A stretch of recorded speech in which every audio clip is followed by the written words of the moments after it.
All he took was one spray of the perfume, and PMI realized that some gifts are better left unopened. Once upon a time, there lived a beautiful woman who lived and walked in the big city. Her name was Bidet, and she was greatly loved by those around her. Her smile lit up rooms, and her laughter was so infectious. One day, P returned home from work and met a gift sitting outside her door. She picked it up and wondered who could have sent it. She walked into her house, scanning through the package to see if there was a note attached with a name, but all she found was a simple card that read, "May the aura of this perfume bring you the attention that you deserve." The perfume bottle was unique, a crystal glass with a golden nozzle that shimmered under her warm bedroom light. Beamy smiled, as assuming it was from a secret admirer or a client who was only expressing gratitude. Curiosity got the better part of her, and without hesitation she pressed the nozzle and sprayed it lightly on her neck. The fragrance was divine at first, a sweet blend of jasmine and sandalwood. Beamy inhaled deeply, soaring the scent, but then her nose twitched and her eyes began to water slightly. Something fell off. "Forbid me brush it off." As stress, she dropped the perfume on her dresser and got herself ready for bed, knowing how busy her morning was going to be. When morning Camille woke up feeling OD, there was a terrible smell in her room, and she could not help but ask herself where the smell was coming from. As she walked into the bathroom to freshen up, the smell heightened, and Biddy realized that I was coming from her. Did I poop on myself for something? She thought to herself as she took a long bath. Scrubbing herself on her skin hurt, but the smell persisted, foul and pungent like stagnant water mixed with rotten eggs. When she arrived, work her colleagues could not help but notice the horrible smell. "Is there a dead rat somewhere?" someone whispered, as another revealed that it smelled like sewage. Bay recalled at her cheek ear as she pondered on why she was smelling. Her colleague approached her, holding her nose softly. "Me, I think something might be wrong. Should we not go see a doctor?" she said to Bay, whose eyes brimmed with embarrassment. Feeling so humiliated, Hai rushed home to take another bath. No matter how many baths she took or how many expensive perfumes she sprayed on her skin, the smell only grew worse, and it clung to her like a shadow. That evening, as she sat at home crying, her boyfriend, Midday, decided to pay her a visit. They had been dating for a year, and Beamy hoped that he would provide some form of comfort to her. But as soon as he entered her apartment, he gagged and covered his nose. "What's that smell, Mid? Please, I don't know what's happening to me." Mid stepped back as his face twisted in disgust. "You smell like a dead CS. What did you do to smell this terribly?" he asked BMI, who stood there heartbroken to hear such hurtful words from him. Mid could not hide his discomfort. He held his nose tightly, gagging as he tried not to vomit. Bay pleaded with him not to go, but Mid wanted to stay away from him. "Until you fix yourself, I don't want to see you anywhere around me," Mid said as he walked out of her house, leaving her alone with her shame. BMI could not contain her hurt. She called her best friend Toa, who arrived her home a few hours later. Toa met BMI broken and in tears. She assured BMI that everything would be fine. However, she could not help but notice the stench that came from her friend. When did this all begin, to ask BMI, who narrated everything to her. She pointed at the perfume, which was still sitting on her dresser. "I believe the perfume is behind everything that happening," BMI said to her friend T, who walked towards the dresser and picked up the perfume bottle. She stared at it for a brief moment and smashed it to the ground. The content evaporated before their eyes as TOST, that the shattered remains on the floor. The golden shards glittered under the faint light, but the foul stench in the air remained as thick and suffocating as ever. "It's gone now," Beamy, Toa said softly, turning back to her friend. "Whatever curse was in that bottle should be broken by now." But Bay could still smell it. It clung to her skin, her hair, and her very soul. "Toa, what if it's not just the perfume? What if it's me's?"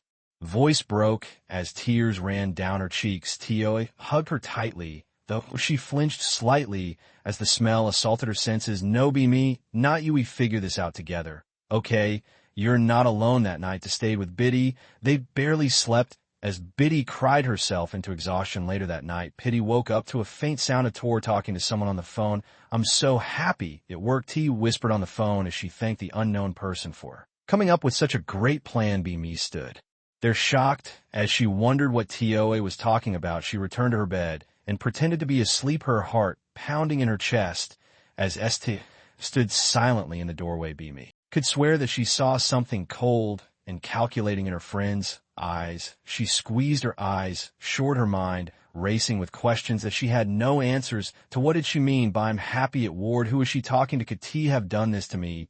Bay thought to herself deeply. As she was unable to sleep by morning, she had T leave the house in a hurry, and this heightened her suspicion as she wondered why Ta was acting so strangely. Hours passed and Biddy could not take her mind off the call.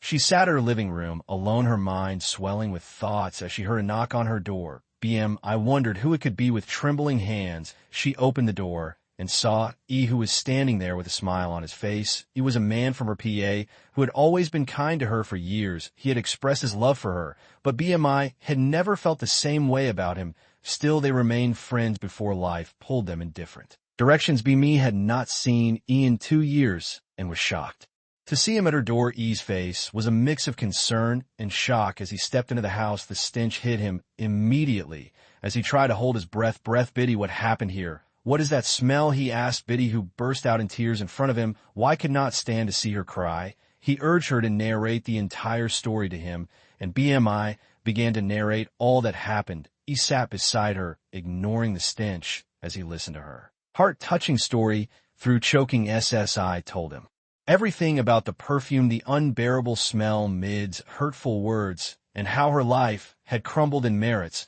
When she mentioned TOA, her voice wavered. I think TOA knows something. I think she did something to me. E frowned, his brows can together. DOA, your best friend? Why would she do something like this? I don't know why. But last night, I heard her on the phone. She said, "I'm so happy it worked." And when she thought I was asleep, she stood over me, just staring like she was watching me suffer. E stayed silent for a moment before speaking firmly. Me, I will advise you not to jump into conclusions until you are really sure. Do is your best friend, and you don't want to do anything to jeopardize your friendship if you end up being wrong. He said to be the me, who nodded her head in agreement. The days that followed, we are filled with more suspicions, as me could not help but question TOS actions on the day that she saw the perfume, the way she smashed the bottle to the ground without inspecting it or suggesting that they analyze its content, felt rushed, as if she was trying to destroy evidence that evening. As PMI sat with T in the living room, T said something that raised her suspicions. Sometimes we have to lose everything to see who really cares about us. The way she said it sent chills down BMI's spine, as though she was finally admitting to something BMI could not hold back any longer. She confronted TOA, accusing her of being behind all that was happening to enough. I can't keep pretending everything is fine when I know something isn't right. You've been acting so suspiciously, and I can't ignore it anymore. Dollar raised an eyebrow, her expression unreadable. Beamy, what are you talking about? You smashed the perfume without inspecting it. And you have been acting so strangely. The other night you told someone that you are happy to work. And then there's the way you look at me, sometimes like you enjoy seeing me suffer. Are you behind this tour? Are you the reason my life has fallen apart? TOA could not believe her ears for a moment. The two friends stared at each other in silence as TS lips curled into a bitter smile. After everything I've done for you, you dare accuse me of this? I've been there for you, Beamy. While everyone left, while Mid walked away, while your life crumbled, I stayed, and this is how you repay me. Staying doesn't mean innocence. Tore me shut back without remorse. Toa's face twisted with fury as she grabbed her purse and began to walk away. I won't stand here and let you accuse me of such evil. You've changed, Beamy. You're not the friend I used to know, she said as she stormed out of the house, slamming the door behind her. He arrived shortly after to had left. He found Biddy called up on her couch in tears. She's gone. She didn't deny it. She just walked away. He sat beside her as he began to comfort her. Sometimes silence is an admission of guilt. Be to me. But we get to the bottom of this. You're not alone in this fight. For the next few weeks, YY stayed by Beamy's side. They visited doctors, herbalists, and even traditional healers, for no cure worked. Each day he grew weaker, not just from the smell, but from the emotional weight of her suffering. Finally, Y informed B of a powerful prophet who his friend had recommended to him. He called him on the phone, and the prophet agreed to visit her in her home. When he arrived, he revealed to her that she was cursed. You carry a curse, my child, a curse placed by someone who is so close to you, a friend who envies you and desires to see you broken. BS voice shook as she asked if it was TOA. The prophet nodded solemnly. Yes, your friend who you trusted the most is the cause of your suffering, but her curse is not permanent, he said as he handed her his substance to drink. BMI drank the liquid and began to feel a burning sensation in her body. It burned as it went down, and her entire body felt like it was on fire. She screamed as her skin felt like it was being peeled away then. Suddenly it stopped. The air around her felt clean. BMI took a deep breath and for the first time in weeks, there was no stench. YY is gone. The smell is gone, she said excitedly as YY pulled her into an embrace, his voice trembling with relief. The ST was gone, and BMI could not contain her joy. In the weeks that followed, Mi's life slowly returned to normal. Her smile came back, her skin glowed again, and she started to feel alive. YY remained by her side, his devotion unwavering. Their friendship blossomed into love, and YY asked her to marry him. B, without thinking twice, agreed, and Y was so delighted. My mom is around, and I would like you to meet her, he said to BMI, who followed him home to meet his mother. They had dinner together, and BMI was able to win his mother's heart. After dinner, YY pleaded with BMI to wait in the living room whilst he has a word with his mother. She sat there alone as she waited for him to return. BMI tried to reach for the television remote, which had fallen to the side of the sofa. She put her hand in to get it out when she saw a piece of rumpled paper by the sofa. BMI opened the paper and froze in shock to realize that it was the receipt of the evil perfume, the same perfume that almost ruined her life. He was the one who gifted her the perfume and not her best friend Toa, who she had accused of being behind it all. Just as she stood there frozen, YY walked into the room and saw the receipt in her hand. He froze in the doorway, his eyes locking onto the crumpled receipt in BM's hand. For a brief moment, time seemed to stand still as they both stared at each other. YY, you bought the perfume. You did this to me. Demi's voice cracked, her lips trembling as tears pulled in her eyes. He sighed heavily, rubbing his face with both hands before slowly walking towards her. Bay, I can explain, she snapped, her voice rising. Explain how you cursed me. Explain how you stood by me while I suffered, how you watched me fall apart while pretending to care. YY's shoulders slumped as his face twisted with guilt. I didn't mean for you to go this far, me.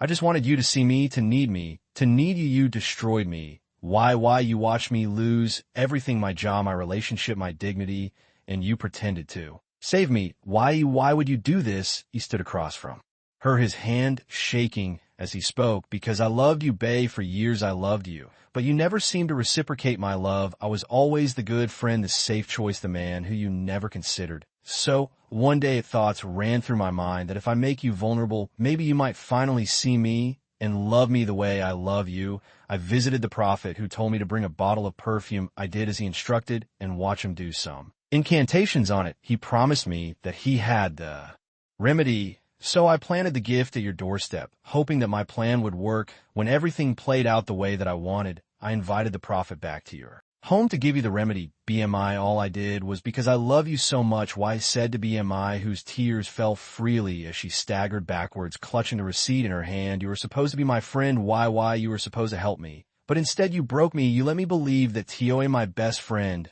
was the villain. You let me carry that hatred in my heart for this long. He stood there, his hands reaching towards her. BMI, please, I'm so sorry. I never wanted this to happen. I thought I could fix it before it went too far. No, why? She caught him sharply. You don't get to ask for forgiveness. You don't get to act like this was a mistake when you planned it all. I trusted you. Why? She whispered as she turned and began to leave. I want you out of my life here. Don't call me. Don't look for me. And don't ever come near me in your life again, she said as she walked out of the door. In the days that followed, PMI focused on healing. She reached out to her best friend, Toa, apologizing for all the horrible things that she said to her. Hug her tightly. You were hot, BMI. You were SP for answers. I forgive you, and I'm just glad that you're okay, Bae. And Toa hugged themselves tightly as ST finally revealed who she was talking to that night. It was her brother, who was planning a surprise birthday party for their mother that night. It was her mother's birthday, and Toa chose to stay with BMI instead, seeing how distressed she was. To's brother had called to tell her that their plan had worked, and Ta was so delighted to hear the news. Me felt too stupid jumping into conclusions. She apologized once again, and Toa forgave her with a smile. That was how T and BMI mended their broken friendship, and slowly BMI began to rebuild her life again. She found a new job, reconnected with old friends, and learned the bitter lesson that some gifts are better left unopened. The lesson to be learned from this story is that the heart of man is wicked, We should be careful of the people we let into our life and the gifts that we accept from people, as not all gifts are given with good intentions last, but not least true love doesn't seek to control, manipulate, or break someone down, rather it builds, supports, and heals. I hope you enjoyed the story.